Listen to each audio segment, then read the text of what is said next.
വായ്നാറ്റം വലിയൊരു ശതമാനം ആളുകൾക്കും ഉള്ള ഒരു പ്രശ്നമാണ് വായ്നാറ്റം. ഉറക്കത്തിൽ നിന്ന് രാവിലെ എണീക്കുമ്പോൾ ഉണ്ടാകുന്ന വായ്നാറ്റം തുപ്പലിൻ്റെ അളവ് കുറയുകയും അത് വായിൽ തളം കെട്ടി കിടക്കുന്നത് കൊണ്ടുമാണ്. ഇത് സാധാരണയാണ്. കാരണങ്ങൾ നോക്കാം. കേടുള്ള പല്ലുകൾ കൊണ്ടും അവയിലടഞ്ഞിരിക്കുന്ന ഭക്ഷണ പദാർത്ഥങ്ങൾ കൊണ്ടും വായ്നാറ്റം ഉണ്ടാകാം. പല്ലിലടിഞ്ഞിരിക്കുന്ന അഴുക്ക് കാരണവും ഉണ്ടായേക്കാം. മോണരോഗമോ നാവിൽ കട്ടിയായി അടിഞ്ഞിരിക്കുന്ന അഴുക്ക് കാരണമോ ആവാം. കൃത്രിമ പല്ലുകൾ ഉപയോഗിക്കുന്നവരിൽ പല്ല് വൃത്തിയായി സൂക്ഷിച്ചില്ലെങ്കിൽ വായ്നാറ്റത്തിന് കാരണമാവും. അധിക നേരം വിശന്നിരുന്നാലോ ചില മരുന്നുകളുടെ ഉപയോഗം മൂലവും വായ്നാറ്റത്തിന് സാധ്യതയുണ്ട്. ശ്വാസകോശത്തിൻ്റെ അസുഖം കാരണം വായിൽ നിന്നും ദുർഗന്ധമുണ്ടാകാം.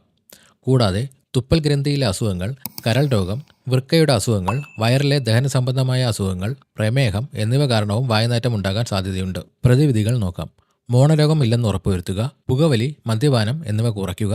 വായ്നാറ്റം ഉണ്ടാകുന്ന ഭക്ഷണ രീതിയിൽ മാറ്റം വരുത്തുക. കേടുള്ള പല്ലുകൾ ഉണ്ടെങ്കിൽ അടയ്ക്കുക.